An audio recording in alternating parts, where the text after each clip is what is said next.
I must have watched it 1,000 times. So the idea of being able to put music to it was daunting and irresistible. But have you ever seen this one, Meditation on Violence? Oh. I felt like we show here, so you should come. Yeah, I've heard of it. It's so that she did that in what, 1941 or something. Amazing. Amazingly beautiful movie centered around this martial arts practitioner. I've watched it so often I can't figure out, is he blind? You know, he's like in another state. And the photography, she's amazing. Imagine being that smart, that talented then for an audience of, what, 0. And that evening that you actually... It's kind of like liking good music now. I remember back when you performed to the film, it was a magical evening, and just the power of the composition and the work just took on a life of its own, and I think it transformed a lot of people that night with that art, with that collaboration. Same kind of ideas with Steph. Power. Power and energy. Does anyone else have any other questions? Yes, Tony? yeah, I want to know, like the action was so short, the film, relatively, like 2 minutes, maybe 3 minutes, and you rehearsed for hours and you shot obviously hours of film?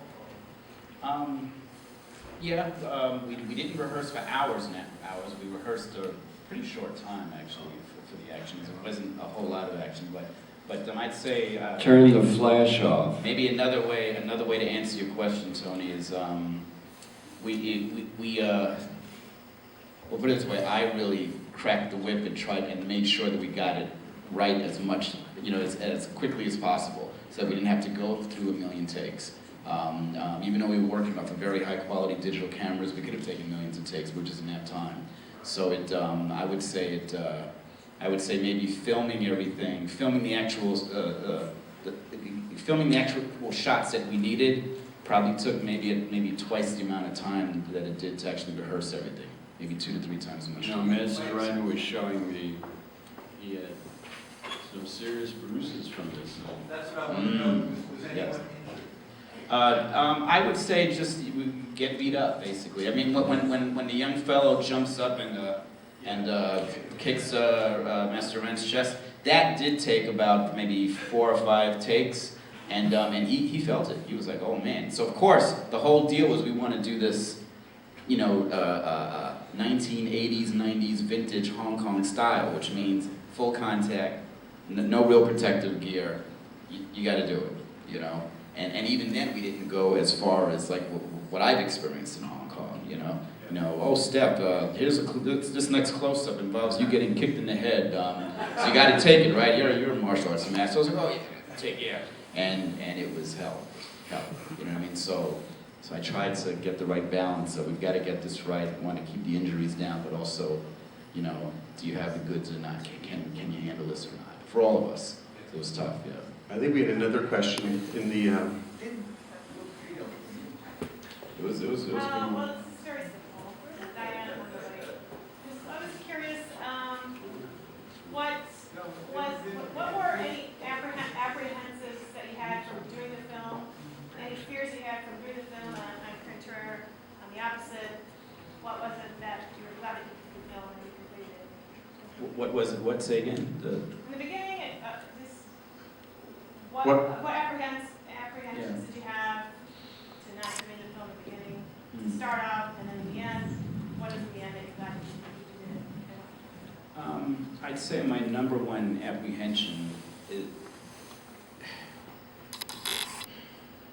how free will I be to actually just express whatever it is that was inside of me at that time, without any constraints.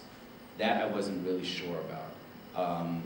And also, that then leads to questioning your own sense of creativity, your own sense of, is there any real substance here? So these questions come up. And so on the one hand, you want to free yourself psychologically and intellectually to kind of create something or capture an expression but at the same time, perhaps what you have inside isn't really worth much. So, so there is that sense of apprehension.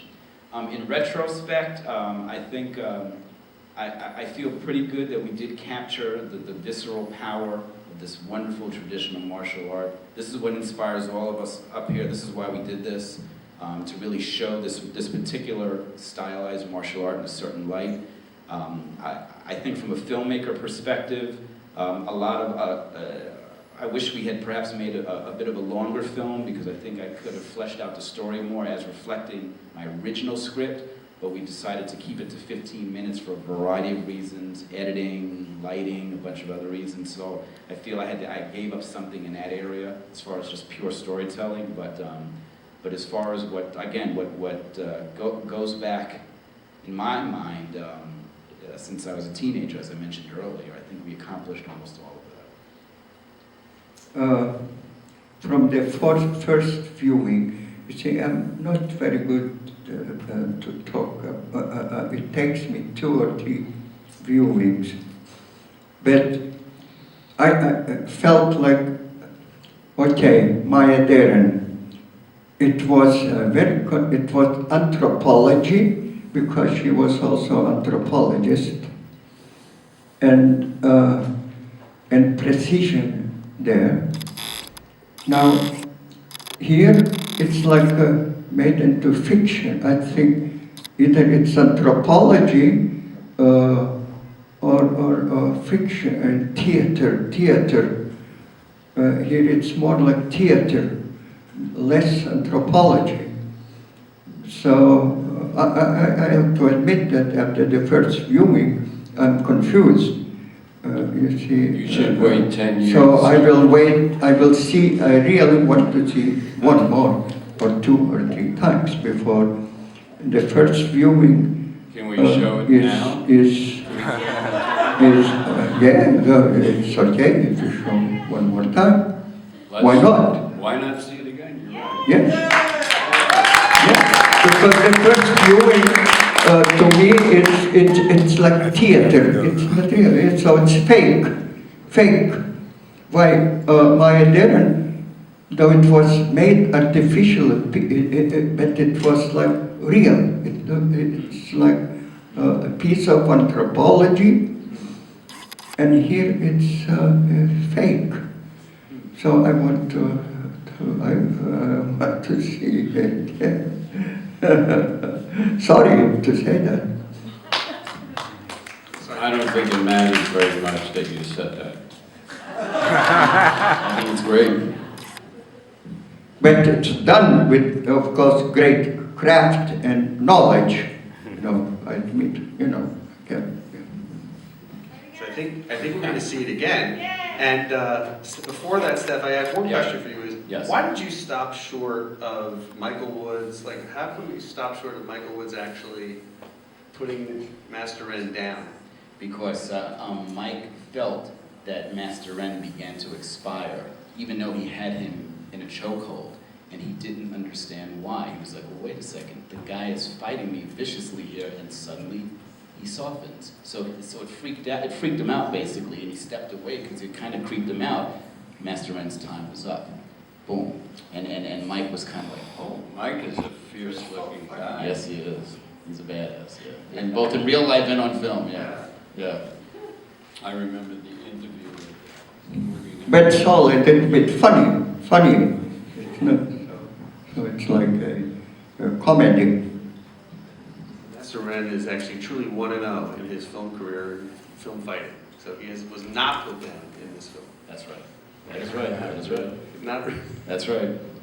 Do we get to see it again? Yeah. Any other questions before we start the next? Let's see it again. Let's see.